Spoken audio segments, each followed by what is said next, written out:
Hey there guys, it's Zach here from WinBeta and welcome to episode number 46 of the WinBeta podcast for the week of December 18th, 2015. With me is co-host Sean Michael. Hey there Sean. And welcome to the final episode of the year. This is kind of going to be our roundup episode where we take a look back at all the big stories of this year, as well as a quick recap onto this week's news as per usual, as there was a couple of tidbits we should talk about. So yeah, we're going to dive straight in. How are you, Sean? I'm good. Are you? I'm rather holiday. I'm home. I'm ready for the holidays. I got Microsoft themed Christmas music. Last Christmas, got hacked by Lizard Squad, and the very next year, someone did it again. Wow, indeed.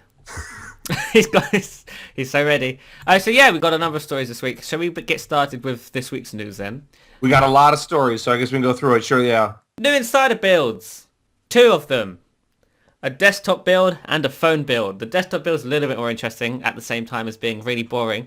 It was a Redstone build, the first Redstone build for people. Now, I've heard many people say it's not a Redstone build. I don't know why they're saying it's not a Redstone build. It's absolutely a Redstone build.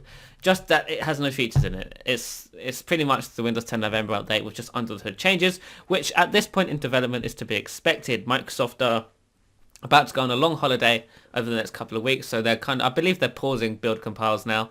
So it'll ramp back up again in the new year. Microsoft does say that they will also be speeding up the fastering for insiders, so they're relaxing their criteria for releasing builds to the public, meaning we should get builds more often. But at the same time, that also means we will be getting more buggy builds in the fast ring, which is fine. If you're an insider, you should be okay with this. If you're not fine with it, you can drop to the slow ring or just leave the insider program altogether. The option is entirely up to you. Sean, did you see the new build? I'm using the new build on my phone, but not for this. Ah, you're talking about the phone one. So yes, the phone build, we should talk about that as well, was not a Redstone build. It was a Threshold 2 build. It was more of a cumulative update. No features again, just more bug fixes and stuff, which is, again, fine, considering the mobile software is a little bit buggy right now. Any bug fix is a good update. That's true. In my opinion. Most of this under the hood, even the Redstone for desktop, under the hood stuff. Yeah, they're changing one core about it now. Redstone will be a feature packed update eventually. Just right now, in its early development stages, it isn't. So, again, this is how development cycles go. It takes a little while to kick off. But all of the cool stuff that they're working, because for those who don't know, development of Windows happens in, technically, I'll call it layers, even though that's not technically true. There's different branches of development. So insiders see RS1_release, which is kind of like the public branch. Then there's branches above that include features and stuff, and that's where they work on the features. Then when they're ready, they port it down to the main branches and then to insiders, etc., etc. So there are features that are being worked on. They're just not being compiled into the RS1_release branch just yet. And they will be in 2016. Now, some people asked me this. They said, well, if Microsoft is speeding up the release cycle on the fast ring, how will Microsoft hide their features for it? How they they stopped releasing builds for the January event earlier this year. They can just use the branches again. They can keep all their features in these branches that public don't get to see, and then all of a sudden compile it into the RS1 branch, make sure it's all working, then give it to insiders. That's kind of a way they could do it. Or they just might not care anymore, which is fun. They need these features tested because there have been some issues with different devices where they weren't insider previewed the way they could have been. So I don't know the reason to hold back this sort of thing. Yeah, it's great. And for the mobile side, Microsoft is testing Redstone builds for mobile internally. But again, they're pretty much identical to 10.5.8.6 right now. Nothing interesting just yet. They will be coming again in the new year also, which is very nice. So that's pretty much it for the insider stuff. Sean, you've got something about Universal Apps, I believe. Yeah. Before we jump into the yearly recap here, I just want to say, obviously, the app gap is still bigger than where people want it to be. But just this week, in the last few weeks, we've seen quite a bit of jump in the app gap closing. So I have a list of a few apps here. Obviously, there's more than just this, but American Express, Wall Street Journal, NBC, breaking news. The BB-8 droid from Star Wars The Force Awakens is getting a Universal app. Some of those are on 2 platforms. Some of them, like Netflix, has one for the PC, but it's not yet out for mobile. But the point is that they're jumping on board to the Universal one, and it's not just like Pandora and Nobody. There's a lot of different apps that are showing up here, and we're starting to see some companies that we didn't really expect jumping back. Bank of America obviously doesn't have one yet, or we would be celebrating. I use Bank of America in the States, so I'd be very happy about that because banking from another country is a little bit easier when you have apps. But they have said that they are working on one. I don't know if it's going to be a universal one necessarily, but it is. They are working on an app. So yeah, the app gap obviously is going to be an issue for a long time. But it seems to me like whether it's the 120 million users from Windows 10 or just enough people yelling about it, it seems like we're getting a good amount of apps on Windows 10 these days. It's slowly picking up, which is obviously good news. But could this just be a small thing? Could this kind of die out straight after? Well, what I predicted when it first came out was that the same developers that made Windows 8 apps are going to take the time to make universal apps because they already have developer teams familiar with it. Yeah. But that we probably wouldn't see companies that didn't have any Windows app at all make a universal app. It would be something like, I don't know, let's say HBO had an app on PC, and then they said, well, we might as well make it on Xbox, or vice versa. So I thought it would be something similar to that. But we're seeing some companies jump on and make, like the BB-8 Droid is a really good example of that someone making an app that it's a smaller niche thing. It's not like Netflix. Like Netflix has so many potential users that they're drawn by, we want to get as many as we can because people aren't going to get our service if they can't use it on our device. But this BB-8 thing, they're not losing a lot of users by not having a Windows. Maybe your girlfriend, because you were going to get, whatever. I don't know if you're into Star Wars. I don't know if you and your girlfriend were going to get a little BB-8 droid. Maybe now you can get one. Well, I don't know. I was planning it, but then I realized it requires an iPhone or Android, so I couldn't. I realized that, but then realized that we said that off the air. And Yeah. It's fine. You can say it. That's sold out now. I won't get one in time for Christmas. But in any event, yeah, like it's not closed, but if we could get to a point, and we're actually not as far as you might think, but if we could get to a point where like the top 50 apps were available, maybe 45 to 48 of them. And then Snapchat, Snapchat's never going to be here. I'll accept that. But, I like that these little ones there, if a banking one jumps on ship, that sort of thing. Why won't Snapchat be here if Windows Phone becomes successful? Nah, I don't know. The dude, I don't know. We've talked about this before, but I don't think the dude wants to be involved with Windows. But it's like, what's he got against Windows? If the platform's popular, it's hurting his company to not have an app on there, regardless of whether he likes it or not. Well, I still think that Snapchat could gain a lot of users if you could do it on your PC, because then people would sit there at work sending, funny photos of their faces and stuff at meetings and show that they're bored at work. Also, why do they not have a PC or a desktop app? But then if you make a PC app, then why not just take the time to make it universal? There you go. Then they just call up Rudy Hune. He already had the thing. Just call him. Give him some money. I said this earlier this week on Twitter. I don't know why companies don't just say, who's the best third-party app? Let's just give them money. And they just, because that's what Dropbox did. Dropbox was like, man, Rudy, you make a really good Dropbox app. Can you just, I guess the smaller developers look at that. Snapchat ain't small. I guess Snapchat's just, I hate Snapchat. But that's what I mean is I don't know why, like Twitter. Like Twitter's done a better job with the Windows 10 app. We got to give them credit. Yeah, but where's the mobile app? What was that? Where's the mobile Twitter app? Yeah, I don't know what's up with that. It's like they've got a universal Twitter. Is it universal, the Twitter? I'm sure it is. I don't know.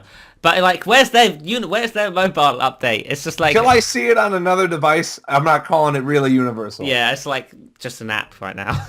Yeah. But in any event, why doesn't Twitter just be like, oh, we really like Tweetit or Tweetium or Aries, and just like call up a guy or girl that develops it and be like, we like you. Windows. We don't have actionable notifications. Can you fix it? Like, that doesn't seem hard, but whatever. I think it's getting better.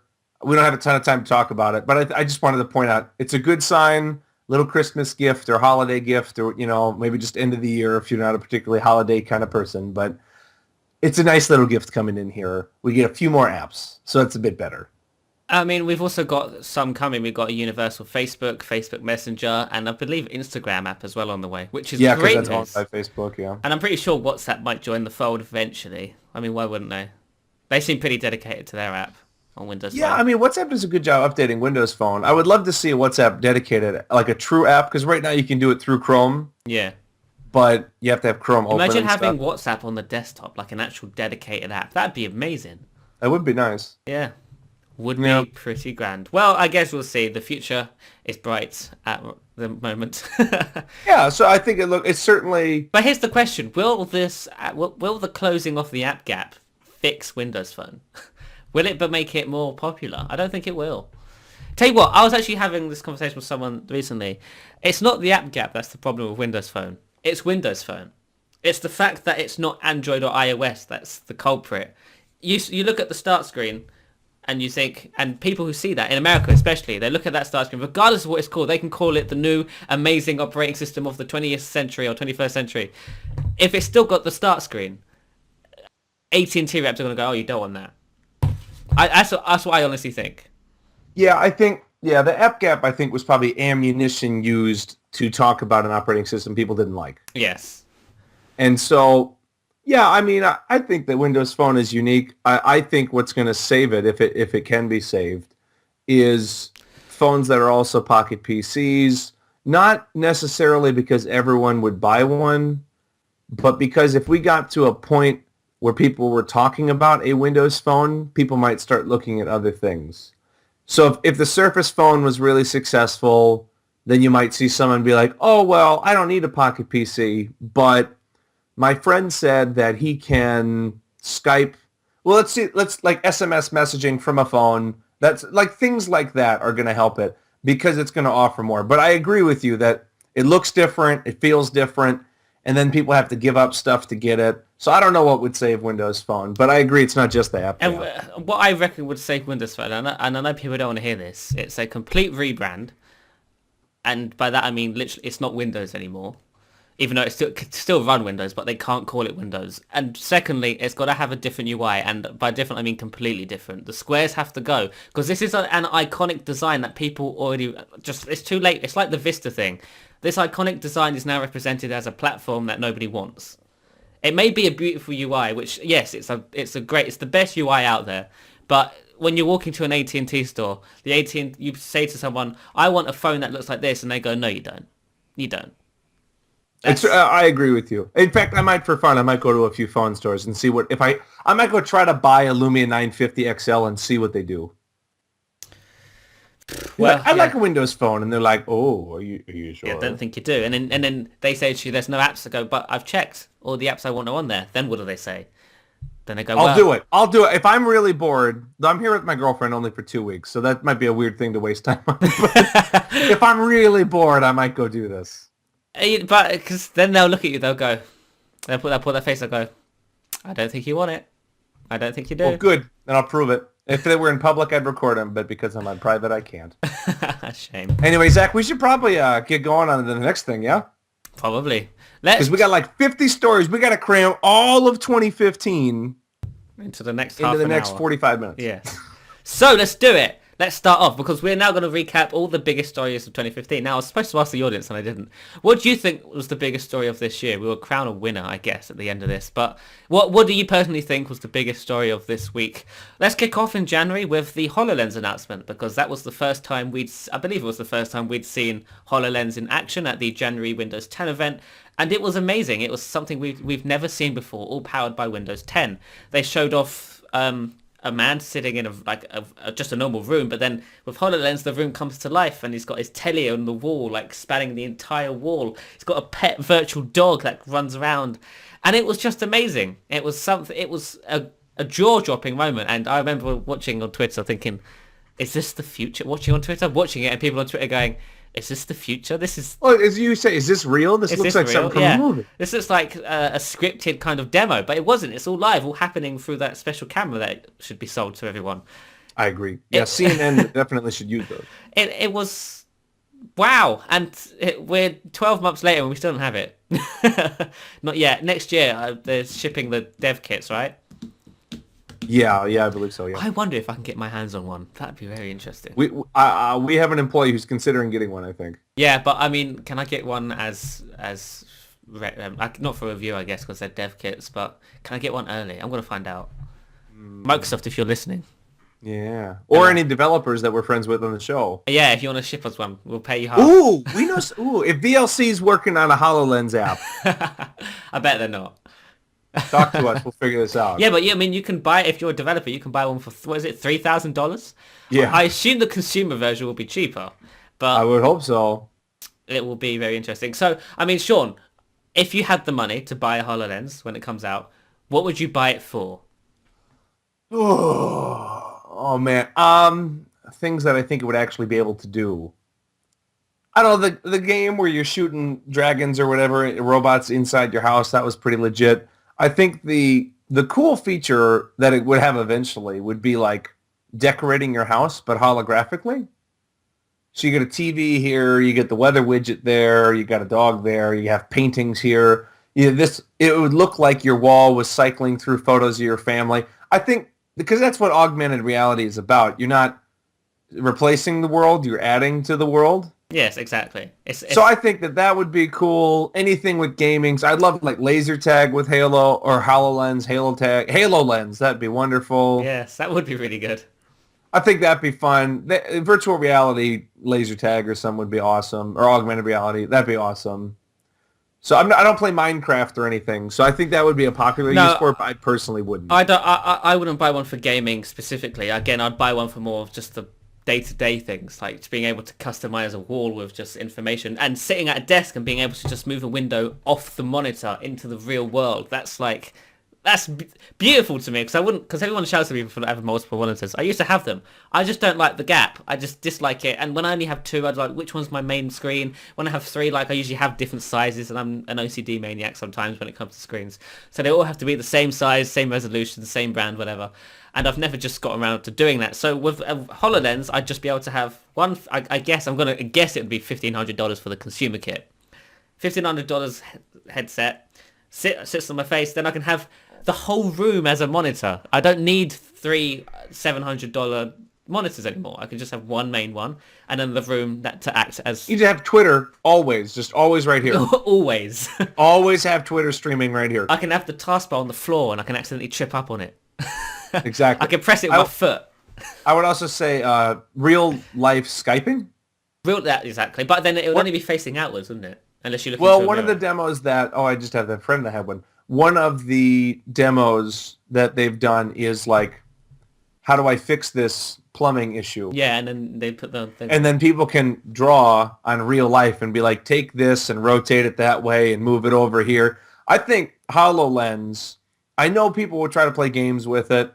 I guess some people will have it in their house. But man, this is going to be great for like working together long distance when you're working on projects. So if a car company is developing something in Freiburg and then another guy's in Frankfurt, instead of Skype, they can be like, hey, what do you think of this design here, this part here? And then they can drag this up, 3D print it there. I think this is a lot of application in industry. I don't know how many users are just going to chill in their house and buy it. I mean, maybe some people will do that, but I think where Microsoft will make money is like developers, car companies, 3D design places, architects. This would be great for architects. Say, do a presentation. They go to the person, say, I'm going to build you this skyscraper right here, and the guys would be like, oh, that's pretty cool. So I think it's pretty exciting. No, I really do as well. Just the idea of just having an augmented reality kit that just enhances your world pretty much. I'm pretty excited for it. And I believe maybe HoloLens was the biggest announcement this year.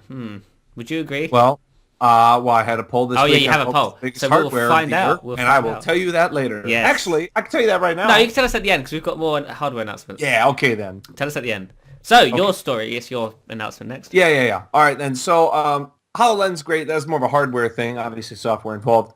But we all knew Windows 10. We all know Windows 10 now. It's running on over 100 million PCs and devices. That's wonderful. But one of the big changes was Cortana coming to the desktop. Now, we're going to talk about the launch in a little bit later, but specifically want to talk about Cortana because she was locked in on little phones, little devices there, and now it was announced. I think it was announced in January. Same event. Yeah, at the same event. Cortana coming to the desktop. And at first, I found Cortana a bit gimmicky. It's kind of, you ask her a joke. That's what my girlfriend's brother just got Windows 10 on a PC, and he, asked her a joke or whatever. But man, over time it gets progressively more and more useful, and it just you kind of get used to having that little button in the lower left-hand corner that. So your appointment's coming up. She reminds you when to get to your next appointment, so you're never late for work. You know what? That's it. I know it's cheesy to say, but Cortana has made me a better person. I mean, I haven't noticed her doing it, but she has. I'm never late to work no more, and my boss thinks that like I'm so dedicated. And you've said this before. Cortana's really just Bing with the new wrapper. Oh yeah. But it's so it uses here. If I open up mine, you got my calendar, when my next appointment is, top news, local news, sporting news, weather, movies in the area, more movies, restaurants that I could eat at, sports and sports. Well, I'll tell you what, Zach, that's about what I look at on the internet 70+% of the time. Yeah. Food, sports, movies. That's about it. Windows news thrown in there as well. Maybe some Pokemon tips. Yeah. That's about it for me. Because I customized her and she's on my PC, then it shows up on my phone. I think this was a really big announcement, and now we've seen that they've liked it because Cortana's becoming even more powerful in Redstone. Yeah, absolutely. She'll be literally hover wherever you go. She'll be there when you need her. But yeah, the whole news thing I want to talk about. When I first saw this back in Windows Phone 8.1, I was like, I'm never going to use this. I'm just going to go to the websites I go to. Nope.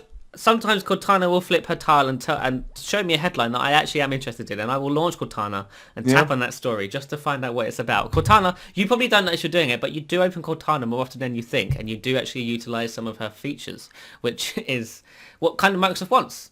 That's kind of Cortana's a perfect example of. Now, I suppose technically you could have, like, when you click a story, you could have it open through Google. Maybe, I don't know. You could change the search engine. Right? Not for Cortana, no. It's not Bing. for Cortana. Okay, sorry. But in Edge, yeah, my fault. But for me, this is an example. You were saying, Windows would need to be rebranded. Well, Cortana was rebranded. Cortana is Bing. It's Bing. It's powered by Bing. It takes you through Bing. If you go to the Bing, if I open up a new tab in Microsoft Edge and I look at the stories that are suggested, and then I look at Cortana, they're going to be very similar because they're both Bing. Mm-hmm. But Microsoft has successfully rebranded it as Cortana. So people sit there and say, oh, look at this. I can use this. I can set appointments. I can jump here. I can do that. Then they put her on the Android, iOS. She's showing up on all these other platforms. Really useful. So I agree. This is a big story from 2015. Makes a pretty big difference, in my opinion. Yeah, no, it's definitely... I mean, we had known it was coming to desktops for quite a while before that. I believe the first we heard about it was September 2014, maybe a bit before that. And I believe, I don't want to sound big-headed, but I'm sure I was the first person to demo Cortana on desktops. You were. Well, that's why you have 1 million hits on that YouTube video. Yeah, it was her in her early ugly form. It was like she just got out of bed in the morning. That's what she looked like. Yeah. I'm not ready yet. Give me a couple more months. But yeah, that's kind of what she looked like. But look at her now. She's embedded into the system. She works and she acts like a personal assistant. You don't want your personal assistant there all the time. You only want to utilize your personal assistant when you need it to. And that's what they've successfully pulled off a realistic virtual assistant on Windows 10.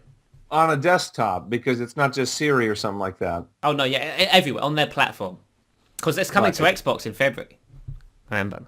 Xbox One. So there you go. Yeah, no, I think it's great. Yeah, no, it really is great. And we've said this before. Microsoft has services that they try to get people to use, and I think Cortana is going to be something. I don't know. I don't want to sit here and say everyone's going to use it, but I think people will try it at least a little bit. Yeah, I do too. Now, before we move on to the next story, I'm going to add one in here because I completely forgot about it. Continuum for Phones, which was announced in April this year. Oh yeah, absolutely. At Build. This was something that we hadn't seen yet. And I believe it was one of the only unique announcements they'd made at Build. It was the fact that they were building a Windows 10 desktop-like experience into the phone side of things. So we've already seen it now. I have demoed it already, Continuum for Phones, on the channel. But what it essentially allows you to do is turn your Lumia 950 or 950 XL or any high-end Lumia device that's shipping with Windows 10 Mobile it just turns it into a desktop, but not a full desktop. So I can't have windowed apps or full desktop applications, not yet at least. But I can plug in a mouse and keyboard, sit down at a desk with a monitor, output to that monitor at 1080p 60 Hz, and use it as a computer with a mouse, like moving around, opening Word, typing into Word, copy pasting with keyboard shortcuts. It's the first step to what could be something far bigger than it is right now. And Absolutely. that first announcement they made back in April, I'm still convinced was just a PowerPoint presentation, just looking like a full demo. Because if you look at the demo Joe Fury does on stage, he's clicking things, but it just looks like slides going next. Because if you use PowerPoint, if you click the mouse, it switches to the next slide, so you can move your mouse around and click on something and make it look like you're moving to something else. But they did do a real demo at Build as well, but it wasn't on stage. They did it in like one of those segregated developer sessions afterwards, which I believe the video is online, and you can see that the Continuum for Phones in the build they were demoing there is far slower and far more buggy than what they demoed on stage. So regardless of whether it was a fake demo or not, it was amazing, really. And it still is amazing, even though it's kind of a little bit gimmicky right now. It's the first step towards something that could be far bigger than it is. Well, it's basically Windows RT on a phone that boosts onto your monitor. Yeah. Because it can only run certain apps. If they'd put Continuum for Phones onto the Surface RT, would anybody complain? No, that'd be cool. Yeah, that would be pretty cool. But my point, obviously it's a little different, but what I'm saying is it projects up there. You can only run apps, but Office, apps that are in the Windows Store, that sort of thing, that obviously those are in common. And like you said, the first big step, monumental step towards Surface Phone, Continuum phones that can run programs, Continuum phones that are essentially pocket PCs. This is the first hurdle. It's can we get mouse and keyboard working? Can it work wired and wireless? Is this a medium a good idea? Is this something people want? Are there businesses asking about it? And I think that this is a big step in that right direction. Yeah, absolutely. I mean, it is great. Once you've used it, you realise why it's a little bit gimmicky, but then you realise its potential at the same time. And I do believe if Microsoft gets it right with the next few releases, and hardware releases as well, they'll be onto a winner with Continuum for Phones. But we should also talk about, probably, I guess this could also be the biggest news of the year, Windows 10's launch, because Windows 10 officially launched this year. The first preview and announcement was in September, the end of September 2014. And then it was in development for however many long, and then it was released in July this year, July 31st, 29th. Which one was it? July 29th. 29th. Yes, 29th. July 29th. So yeah, after all that time, insiders had tested a handful of builds, and Microsoft had released their final product, which was released to a few... It wasn't such a stable launch, let's say that. The build itself was a little bit buggy here and there. Many people were having issues with the upgrade. The upgrade was free, which is also news in itself. Windows 7 and Windows 8.1 users could upgrade directly to Windows 10 for free, directly through Windows Update. So it was a native experience. They didn't have to download manually download an ISO and launch the setup file. It was just all in the taskbar. You just press the little Windows 10 icon, you press upgrade now, and it begins the upgrade. And now Microsoft will be... pushing that more aggressively in the new year, but right now it's kind of optional, so it doesn't show up for everyone. It will be starting in the new year, so more and more people should eventually be getting on the Windows 10 bandwagon very soon. But yes, that whole upgrade process, Windows 10 launched reintroducing the start menu for Windows 8.1 users, and improving the start menu for Windows 7 users. Now, many Windows 7 users disagree with the term improvement to the start menu, as it kind of takes away a few features that many power users of Windows 7 use, such as pinning an application to the actual list on the start menu. You can't do that no more. You can pin it to the tiles, but not the menu. Other things was the Windows apps were back on the Huge desktop. difference. That's night and day difference. It's really big, and this and one of the many things Windows 8 users complained about. They're like, why are these apps in full screen and why is this app not? Now it's just all full screen when it needs to be, and always should have been, but now it's here. Yeah, and all windowed when it needs to be. So that's also another good change. Of course, we've also already talked about Cortana, the notification center. Finally, Microsoft added a notification center, although nobody seems to use it because not many apps utilize it just yet. Edge, a new skin for Internet Explorer, Microsoft Edge. That's a lie. It's not a skin. It's a bit more than that. But yeah, Edge was introduced with Cortana integration, which was, I believe, the first app too. And you can draw on it. Yeah, you can draw on it, and that's it for right now, because extensions are coming next year. Though they were spotted, some hacker got like the page to show up. Yeah, but it's broken. But they're not actually working. It's broken still, so yeah. Soon. What's his face? Walking Cat? Yeah. Yeah. I mean, Windows 10 launched on its own, the desktop and laptop version. Windows 10 Mobile still hasn't launched, and the Xbox version launched a little later, which I believe we're talking about next. Yeah, well, on Windows 10, let me just say, I lived with Windows 8.1 and got to a point where I was okay with it. But now that I'm on Windows 10, I can see why people just absolutely hated it. Yeah. You know, it's just so different. It was two operating systems inside of one in a bad way. Windows 10 is two operating systems inside of one in a good way, because if you want it to be a tablet, it's a tablet. And if you want it to be a desktop, it's a desktop. I tell you if what, you never want to see a start screen, you don't have to. But if you only want to use it as a tablet, you can do that too. I know some don't like tablet mode as much, and I understand some of their gripes, that the charms bar is gone, that sort of thing. But generally speaking, it's much more fluid. A side effect that I didn't think about till recently, because you have Windows apps, windowed apps that are resizable, developers, if they're doing their job right, are going to put, they're going to have to program in how it scales correctly. Yes. So then when they make a phone app, they don't have to reprogram that in there. No, because the windowed app, if it's small enough, it would just look like the phone app. Because Right, the but screen before, if it was Windows 8.1, it was always full screen. There was no need for them to, like Twitter, actually Twitter doesn't you scale did know very you did have the snap option where you could make one smaller on the Yeah, left-hand but it side. wasn't as many form Yeah, no, factors. you're right. Yeah. And so to make it perfectly scalable between extra wide 4K monitor, regular PC, tablet, phone, and then landscape and portrait mode of those. HoloLens. Well, yeah, and HoloLens. But it makes it's a big difference. Windows 10 to me, really what Windows 8.1 should have been, Windows 7 plus apps, which is what it is. Obviously, it's more than that, but those two are the big things about it. So,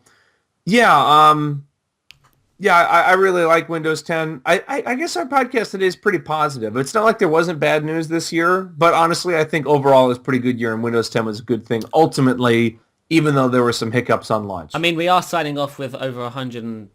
What was the number I heard last? 130 million users running Windows 10. Yeah, there you go. That's quite an old number as well. It's probably higher than that now. But yeah. I mean, 130 million in how many months has it been? July? Not quite 5, 6. 6. Yeah, almost 6. Which is great, really. I mean, it's not as fast as Windows 7, I believe, because Windows 7 was 600 billion in 6 months. No, that's a lie. That can't be right. That can't be right. Maybe it is. I don't know. I haven't got the numbers up. In any event, it's good. Ultimately, I think Windows 10 is a good thing. I think Windows 8.1 was awkward enough for people that they might have looked elsewhere. Their wandering eye would look towards the fruit. To be fair, Microsoft is lucky because they did this mistake with Vista and they saved themselves with Windows 7. But to make the same mistake again, that would be the end for most companies. Yeah. But it looks like they've just pulled themselves out of it. But they can't make that same mistake anymore. I think Windows 10 is pretty good. But moving on to another piece of hardware and software as well. With the Xbox, the Xbox One specifically, there's another example of it's had a rocky start, but honestly, in 2015, I don't know. Would you go as far to say that Microsoft turned around the Xbox One? They turned it around, but too late, because Microsoft themselves have admitted that the Xbox One has lost this current generation. The PlayStation has sadly won in the sales game and whatever else. But Microsoft did pull it. They did turn it around at the last minute, and they have released an okay product. Minus the fact that the service is always down. It's getting ridiculous. They got hackers left. No, I know it's down for other reasons. Let me get through this backwards compatibility thing real quick. They basically put an Xbox 360 in the Xbox One. When I say basically, I mean it's almost literally. Yeah. It's just emulating it, right? Mm-hmm. And so what they're doing is you can. They have an approved list of games, and that's expanding. In fact, this week I think they expanded a few more, including, Zach, weren't there 2 big games you were really excited about? Halo Reach and Fable 3. Yeah, there you go. So 2 big name games, and there's all this backwards compatibility stuff where all your Xbox Live achievements and everything that you got on your copies from your Xbox 360, a ton of those titles now playable directly through the Xbox One, so you don't have to have 2 consoles hooked up to your television. And that's a really big thing for a lot of people because, to be honest, some people care about graphics so good you can see the pores on people's skin. That's nice. Sometimes people are like, I just really enjoyed this game. I liked Halo, whatever. I liked, Fable 3. They just want that, but they don't want to have two things attached. This is really native. It's really simple. It's really great. It doesn't have all the titles that everybody wants, but ultimately, this is something I'm glad Microsoft did. They didn't have to do this to make the Xbox One good. You know, they could have just said, hey, we have good graphics. There's all these new games. You should get Halo 5. You should move forward. But they decided to say, people are still buying Xbox 360 stuff. Deals with gold is still popular for the 360. So let's give them something. They worked on this really well, and it's good. I hope that they continue to expand the title list and that developers are cool with it, because they do have to get it approved and that sort of thing. But ultimately, I think it's great. Have you used it much, though, Zach? I haven't used it much yet, but I plan to now because Halo Reach is there. Because the games that they've kind of released so far aren't games I would play again. I mean, Just Cause 2 I tried out on the Xbox One because I loved Just Cause 2. What else? No, I think that's pretty much all I've played. I downloaded Fallout 3, but I don't think I'm going to play it. I don't have the time.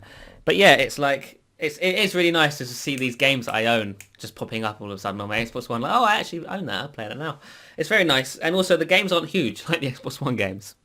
Yeah, and like I said, this is a feature that we didn't expect. This wasn't like rumored for years, and then it finally came out. It was like, no, it's kind of happening. Well, here's how this is coming. Here's how it works. Be here in a few months. There was reports saying Microsoft demoed Xbox 360 games on Xbox One at an internal conference, just like a proof of concept. This is how they could do it, but there was never any word that said it was coming to consumers because of the technical hitches, and Microsoft themselves said it's kind of difficult to do. It's very difficult, but they kind of out of nowhere said, guess what, we're going to do it. It's coming next week for preview users, and then in the fall in November for everybody.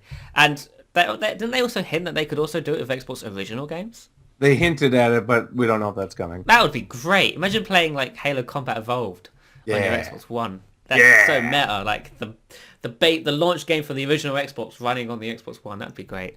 That would be sweet. Zach, I just looked at the clock. We should probably get through these a bit quicker. Yeah. Yes, we should. Should we cut out some? New Xbox experience. Tell me what it looks like. Then we'll skip to the Apple one. Okay. New Xbox experience was the first major update for Xbox One, which introduced Windows 10. It's a Windows 10 operating system under the hood. It's running Windows 10, just like on the desktop and phones. Will include Cortana eventually, not just yet. But it does include a new user interface. Now, it doesn't look like Windows 10 on the desktop or on the phone. It's got its own unique user interface, but that's fine because this is a console and it's optimized for a controller navigation compared to a mouse and keyboard or simply touching the screen. With it came the Xbox One backwards compatibility, as you just mentioned, and the return of the guide that slides out from the left, which is kind of a callback to the Xbox 360 original dashboard, which when you press the guide button, the silver kind of guide came out from the left, which I loved. I loved the guide from the original dashboard. So that's kind of back. You've also got the ability to simply just message people now. So you're no longer taken out of the game when you want to go to the guide. They've kind of fixed that. They've also sped up the operating system dramatically. One of the biggest complaints gamers had with the old Xbox One OS was that it was slow. Like, if you wanted to add a friend, it was a pain to add a friend. On the Xbox 360, you press one button, you press another button, you scroll down to your friend, you press X, it invites them. On the Xbox One, it was a slow and clunky process. Almost to the point at which I just didn't want to invite people. It's like, I can't be bothered. You can't come in my game. But yeah, they fixed that now. It's a lot better now. I mean, with these upcoming updates, they're releasing the next major update very soon, I believe, early next year. That should include Cortana and obviously more optimization improvements and stuff. Very exciting time for Windows 10 devices everywhere, pretty much. And I don't know how many Xbox One devices there are, but however many million there are, that counts towards the billion goal Microsoft wants. That's true. I think that it's nice, and it's another thing on Windows 10, which means apps are going to work on it better. So when these, if NPR or Pandora, if they release an app, if they'd like, they can easily say, also make an Xbox app, yes, which is absolutely nice. You know what? They should do Xbox Continuum for desktop. I'm telling you, Zach, just if you sold an Xbox and it could run Office, a few apps, and could work like a computer, there would be university students who would buy it. That the only thing they use a computer for is Skyping their mom and dad, Word, and Xbox. I'm telling you, as well, if Microsoft can nail PC games on the Xbox One, they've got the all-in-one ultimate thing you would ever want to buy ever, right? See, that's why the Xbox 2, which I hope they don't name it that, who knows? We'll see. Xbox anyway, Infinity. We got to jump on, Zach. We got This whole year an hour thing, maybe not the best idea on our part. Come on, keep going. We almost did a whole podcast on this, so I'm not going to dwell on this too long. Apple basically tried to copy the Surface. In my opinion, they didn't do a wonderful job from a design perspective. I haven't used it enough. I haven't used it at all This comes out to see if they did a good job from a usability perspective, though most of the reviews I've seen they have some flaws with it. But basically, the Surface is great. Surface Pro 4 is amazing. That actually came out after, though. Surface Pro 3 was really solid. Apple kind of saw, ooh, this Pro tablet thing, kind of making some money. People, I don't know if they want that, I don't know if they want just a tablet or what can we do here. So they came out with the iPad Pro. It's big. I'm going to say 2 things you want to do to look this up. Go check out our podcast on it where we yell for like 20 minutes about it, and then go read the comic where the guy was like, yeah, basically the Surface is great. Apple's going to copy it, and then everyone's going to be like, oh, it's wonderful. Except, much to my happiness, the tech media have caught on to that, and I don't think most of them just fawned over it. I think they've said, like, it's good, the pencil's cool, but there are some flaws. I tried out the iPad Pro today at an Apple store. And? This was the first time holding one in my hands. It's a big joke. Yeah, it's a really big thing. It's just a joke. It's like, it's an iPad. You've held an iPad. You've held an iPad Mini, whatever. My dad has one. It's great. It's like that, but bigger. They haven't done any optimization to the operating system at all. It's the same operating system that runs on the main iPad. It's just the icons. You still get like 4 icons across a row. The icons are like the size of... They're huge. They're really big. But they're not live tiles. They're big, but they don't do anything. They don't do anything. It's like I press a thing and the whole screen zooms. It's like, whoa. And like you double tap the home button and it's like the multitask is just... It's none of it's optimized. It's outrageous. I tell you what, I bet the iPad Pro becomes a better device with iOS 10 or iOS 11. It better, or they're not going to have any sales. Also, the design, there were a bunch of flaws. The Surface has multi-angle for the kickstand now. The iPad Pro doesn't. The keyboard's great. I just think it's funny that that comic was so accurate. I mean, that comic almost looked like it was written after the fact, but it was published 3 years ago.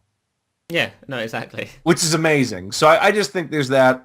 Yeah, condensed. The iPad Pro is great. It has dual app support. Yeah. No, he's being sarcastic. I want to call you Shane because your last name's easy to pronounce than your first name. Shane says that the iPad Minis are the best iPads because of reasons what I just said. It's true. The iPad Mini is actually not bad. It's a great little browsing device that does video every now and then, whatever else. Yeah, but an iPad Pro running that same operating system, it's not even scaled correctly. It's just blown up.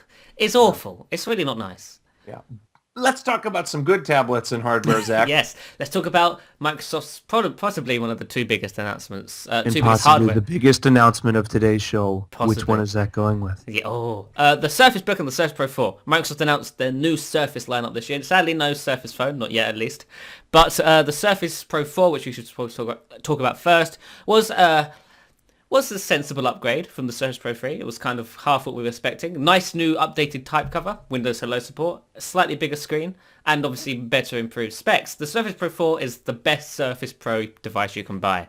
Better than the Surface Pro 3, but again, every update, that should be the case. The latest version should always be the better version. The surprise came with the Surface Book. Nobody knew this, but Microsoft was working on a Surface laptop, which we hinted at many weeks before, if you remember. But, they were making a laptop and they came out and announced it, said, hey, this is the Surface Book, it does all this and this and this. But they announced it as a laptop and they kept the surprise to the very last minute. They said, this is all the laptop, they did all the demos in laptop mode. And then Panos Panay on stage went, oh, and it can do this. And he played the video again and the screen popped off and it was a big wow moment. What? It's like that meme or the GIF and it's like, yeah, that's exactly it. But my internet cut out at that point, so I didn't know what was going on. I saw the Twitter reactions though. Everyone was like, no way, this is crazy. It's funny because the Surface Pro was the tablet that can replace your laptop. How dare you? Yes, sorry. And the Surface Book is the laptop that can replace your tablet. Or it attempts to anyway. The tablet portion of it is a little bit... And then the Surface Phone will be the phone that can replace your desktop, and the Xbox will be your device that can replace everything. Exactly, that's the whole product lineup, all ready to go. Done, dusted. What else have you got to say about Surface Book? Yeah, no, we gotta admit a few things. The Surface Book looks cool, the concept is nice, and it's just nice that they have a laptop, because the GPU's in the bottom, It's cool and it's a tablet and a laptop. That's nice. The pen looks good. It magnetically attaches. There are some design flaws. If I'm going to criticize the iPad Pro for being designed poorly, I got to point out that the fulcrum hinge might be cool for other things, namely being able to detach it. Creates a weird wedge, and it's not stable. I've watched so many videos, and these people, it looks like, it's like if this was it, they try to type down here, and this thing kind of goes, and the top of this, so you're trying to write on it, and it's moving, you got to hold it in place. So the Surface Pro 4 to me is this, it reached the level of polish that I don't know what they'll do with the Surface Pro. It's funny that hinge is good at doing things that doesn't include being a hinge. Yeah, basically, it's cool, but so the Surface Pro 4 is this premium, well sculpted, beautiful device. I mean, honestly, I think it's one of the best pieces of hardware Microsoft's come out with in terms of design. Like I said, I don't have one, so I can't speak on that. But just how it looks, how they've just tweaked every little thing. There's space between the keys. It looks so nice. The Surface Book to me is a Gen 1 product that looks very promising. Some people will be happy about it. Aaron said in the comments, it doesn't wobble unless you're shaking it on purpose. But I've seen people typing and it moves a little bit. Yeah, no, it does move a little bit. I'm not saying unless because I type. I'm quite a heavy typer. When I'm typing, I mean, that's what I sound like when I'm typing. And then what if you're using a stylus and trying to draw on it? Oh yeah, then it would definitely. But then again, the stylus this SP4 is this really, it's a Gen 4 product. That makes sense. Gen 4 is going to be better than Gen 1 in terms of polish. But all that being said, Zach, the people want to know, which one are you getting? I want a Surface Book. After multiple weeks of thinking. Well, I was dedicated. I had finally made a decision a few weeks ago. I'm getting the Surface Pro 4. I'll go to buy it, email me when available. It was out of stock. I couldn't believe it. So now, and then the day I decided I wanted the Surface Book, I checked the Microsoft Store. The Surface Pro 4 is back in stock. Well, I might pick one up for Zach. We'll figure that out. We'll see. We'll see. Depends on what taxes cost, right? Exactly. Also, there was something else I was going to say. Back to the Surface Pro 4 thing, just say we could go over now. It's fine. It's the last episode. If you say the Surface Pro 4 is pretty great and you don't know what they could do with the Surface Pro 5, I would go so far to say the Surface Pro 4 is the penultimate Surface Pro. Like they can't get much better than what they've got. That's kind of faster. Or they'll make it faster and maybe a little lighter. But there's nothing really else they can add to it. It's the perfect Surface Pro. It's the Surface. It's the the laptop that can replace your tablet. No, the tablet that can replace your laptop. There was a point with the iPad where people kind of said, what could they really do? And they still haven't leaped to a point where you say, oh, yeah, that was right. I mean, really, like you said, iPad's great for what it does. My dad has one, really likes it. But there's a point where they said, what's the next iPad going to be? And I think the Surface Pro is approaching that, though because it's also a full PC, there's going to be a few things. Are they going to jump to USB Type-C? The display dock now is better for the SP4 than it was with the SP3. Let me say one thing. Dream device design change for the SP series. What if they got to a point where they were making it so much thinner and lighter that you could actually put the pen inside the Surface like you do with a Galaxy Note phone? That would be nice. Yeah, see, this one, I mean, that would probably be a few generations from now because they would basically just have to have a chunk of the device empty.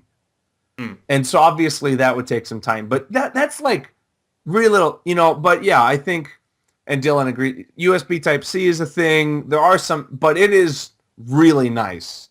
But yeah, Dylan says they could do the infinity display thing, which they patented recently, or patented, which is the whole, the whole thing is a screen, but when you're holding it, they add virtual bezels so you don't touch the screen, but then when you want it to become infinite, it becomes infinite, which I think would be great. These people got some good suggestions. More USB support. You know what, Sean? I'm reconsidering my choice now. I'm not, nothing's future-proof, but the SP4 is a beautiful It's a lot more rounded product than the Surface Book. But then again, the Surface Book is a first-gen product. The Surface Pro 4 is a fourth-gen product. So Microsoft has had 4 years to kind of get it right. With the Surface Book, it was their first attempt. In 4 Yeah. years down the line, I'm sure we'll be saying the same thing about the Surface being the best thing you could buy. But right now, I'm guessing people don't agree with that statement. So, Sean, what would you think I should get? I've said the Surface Pro 4 not because, well, there's two reasons. One, I think it's a much more polished device that you're going to like. And two, it's what you want it for. You have a desktop for editing. You don't need a GPU.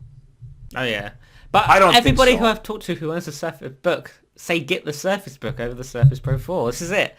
I just don't know what to do. I don't know. I'm gonna toss a coin. That's what I'm gonna do. Zach can maybe wait till March where you can hold Right both here, of them. right now, I'm flipping a coin. Heads is a Surface Book. Tails is a Surface Pro 4. Are you ready for this? Oh, do that again. You ready?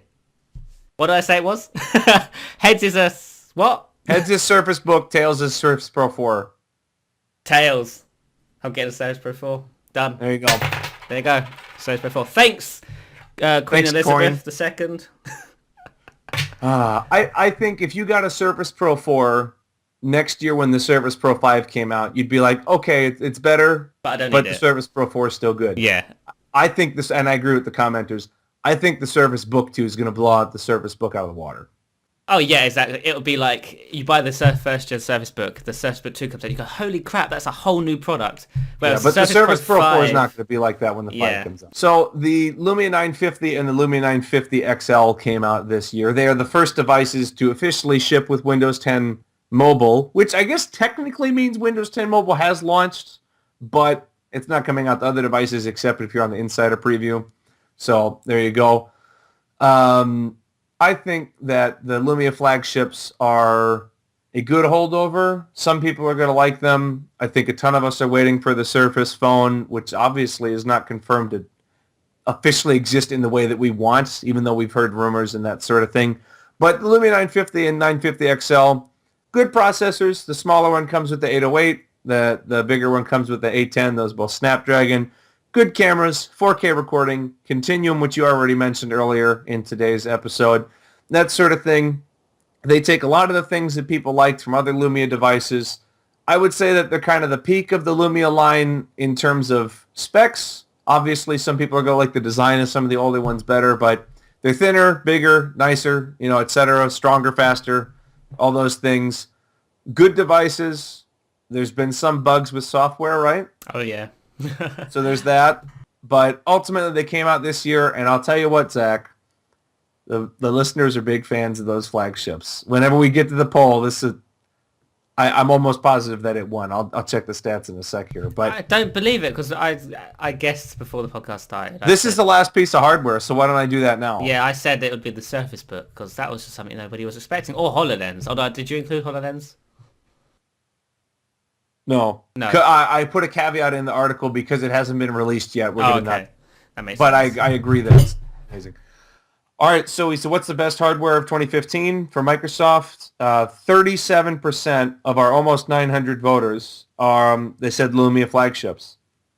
The next one is Surface Book at 35, and then the Surface Pro 4 at 24, and then the Microsoft Band 2 at 4%. So the Lumia flagships were rated higher than the Surface Book or the Surface Pro 4. I do not believe it. Well, it's right here, Zach. It's Our audience is skewed. right here. Yes, I don't believe it.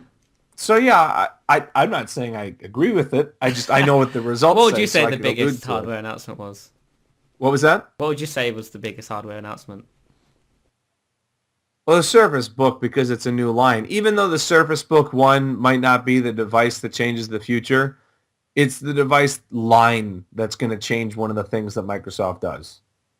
Because the Surface Book 2 and 3 and 4, imagine go grab a Surface Pro 1, which I owned, and then look at the Surface Pro 4 and see what Microsoft did in just a few generations. This is a 930, if somebody asked. And then look back at Surface Pro 1 and Surface Pro 4. Imagine what Microsoft's going to do between the Surface Book and the Surface Book 4. Yeah, absolutely. I mean, that's what I mean, is people say that line is going to change the hardware Microsoft makes. I believe so as well. I wouldn't be surprised if they eventually converge into one. Because why can't they just have a Surface Pro that has the ports for the dock from the book. That's what I would want. I would just want a Surface Pro 5 or 6, and then you could just pop it into a GPU keyboard. Yeah, and make it a full heavy laptop. That would be the product you want, right? Right Because now, then you they're wouldn't have to kind compromise. of they're kind of two, but then they could be one eventually. That's the product I'll get. Yeah. Like I said, I had a Pro 1, and I'm on a Pro 2 now, and then I've looked at, obviously, the 3, and then I'll probably take a look at the 4. I'm not going to buy it, but I'm going to take a look at the 4 when I'm here in the States, when I go to the Microsoft store. Yeah, but I think the Surface Book line is definitely going to change Microsoft's hardware. Absolutely. And with that, we move on to our last major story of this year, and it was, I believe this is the RTM of Windows 10 Mobile, right? Is that what you're referencing here? Yes. So Microsoft finalized, of course, Windows 10 Mobile, as they did with Windows 10 desktops earlier in the year. But Windows 10 Mobile still isn't released yet. They've postponed the release till January, which is a shame because their original launch was supposed to be this week for some devices. For some Windows Phone 8.1 devices. Sadly, that has not been the case, so they are now postponing the rollout of Windows 10 Mobile for existing Windows Phone 8.1 devices until January. And from there on, it will start rolling out over the coming months to however many devices are out there. So that's a shame, but yes, the Windows 10 Mobile launch or the RTM has been kind of buggy. Again, much like the original Windows 10 launch in July. It's not been too stable, and Microsoft has released a few cumulative updates since the latest of which we talked about earlier in the podcast, which are fixing a few things, but not dramatically. Like, there are still issues, and there will probably be issues until the platform matures with Redstone and whatever comes in the future. So the Redstone builds that are being tested on phones right now are the same as the RTM. And that's because, again, this early in development, nothing really changes. They're working on under the hood stuff. Some contacts say it's a little bit snappier, but I guess we'll find out eventually when they do start releasing Redstone for Windows 10 Mobile. But until then, what we've got right now is a kind of half release of the platform on the new handsets, the Lumia 950, 950 XL, and 550, and coming to everything else in the new year. Let me ask you, Zach. Well, first, let me verify that you agree with me on this. Would you agree that Windows 10 for desktops and tablets is better than Windows 8.1? Yes. At least for desktops. Maybe tablets, a little borderline? Yeah, a little borderline for tablets. Okay, so for desktops, Windows 10 is better than Windows 8.1. Mm-hmm. Would you agree, or do you disagree, that Windows 10 Mobile is better than Windows Phone 8.1? That's a good question. I would say yes. But it's not the best it could be. It's a step up from 8.1, but still not where it should be, if you know what I mean. I think that a lot of the development of Windows 10 Mobile was basically to get it to look pretty much just like Windows Phone 8.1, but be technically running Windows 10. I mean, I just like the fact that I can do things like open the settings app and have the settings app be identical to the app that you find on, like, it's the same app. It's great. I don't think there's as dramatic of a difference from Windows Phone 8.1 to Windows 10 Mobile as there was from Windows 8.1 to Windows 10 for desktop. Right.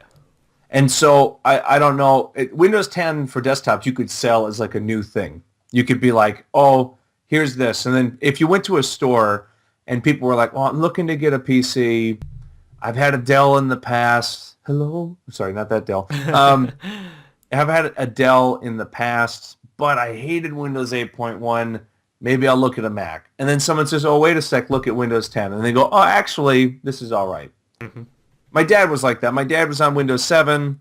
He never got a Windows 8 device, but my mom did. Both of them didn't really like it. They tried to make it look as much like Windows 7 as they could. Now my dad's on Windows 10, and he likes it. So there you go. With the phone, I don't think they could do that. I don't think you could go into a store and be like, considering a Windows Phone, but I didn't love Windows Phone 8.1, so I'm thinking iPhone. And the guy's not going to go, oh, actually, have you tried Windows 10 Mobile? No, he's not. Because it doesn't look that different, even though you and I can point out a ton of differences. I don't think it looks that different to a lot of people. I know there are, as someone pointed out, there are apps that are specific to Windows 10 Mobile that wouldn't work on Windows Phone 8.1, but the operating system itself doesn't look super different, so I think it'll be hard to sell to people as a new thing. Mm-hmm. No, you're absolutely right. So, yeah. That being said, I have 4 columns, which is something you can't do on 8.1. True, yeah. You've enabled that phablet UI. So there you go, On which your- I like. It's great, especially if you have like a 5.7 inch device, which is only 5, but you know what I mean. Yeah. So yeah, I think that was it. We've had a whole year. We've had into a an whole hour. year of WinBeta podcasting. We haven't. This isn't our 1 year anniversary yet, though. That's Not quite. That's soon, February. Yeah, because we're on it. Was this episode 46? Yeah, so we're getting close. Getting close. We are getting close. But yes, that was Microsoft in the year of 2015. It's been a long year. It's been a tiring year. But I think Microsoft is off to the right start with its Windows 10 platform. This year was a big year for Microsoft. They released their what essentially is their last version of Windows, but the penultimate version of Windows, the version of Windows they will be supporting for the years to come. And it's like Forever. Yeah, forever. And in 20 years' time, when we've all got kids and grandkids and whatever else, we'll be like, what version of Windows are we on? Windows 10. Windows 10 version Redstone 2 or whatever. That baby from the videos will be an adult. Exactly. You'll be an adult still pushing his face against that window. Exactly. Yeah. What they should do in 10 years is that, like, every few years, they should just have the same kid doing the same pose. Just every year as he gets older. That'd be great. That would be actually a really funny advert for 20 years' time. But yeah, that was the WinBeta podcast for the year of 2015. For the year of 2015. Yes. Aha. Yes. Sean Michael, you can follow him on Twitter at Sean. Well, you do it. Yeah, at Sean_Michael_UK. Because I usually live in the UK, by the way. Somebody asked why I got UK in my name. You should change it to Usually US. And you can follow me on Twitter at ZachB_. You can find WinBeta on various social medias. Just search this up. I'm too lazy to even say it. At WinBeta, DOTORG. At Facebook, not at Facebook, facebook.com/winbeta.org. You can search us on Google+. Subscribe to us on YouTube if you haven't, because we're great. And yeah, so I was going to sign off with something really cheesy, but I completely forgot what I was going to say. Oh yeah, I should probably say as well, this is the last podcast of 2015. We will not be having one next week or the week after, but we will be back on the second week of January, right? Yes. Yeah, it sounds right. Because it's Christmas Day and New Year's Day, which we're not going to podcast on. Yeah, we're busy. We'll be back on January the 8th, 2016, where we hope to talk about probably nothing, so there'll probably still be no news. But until then, we'll see you in the next one. Bye-bye.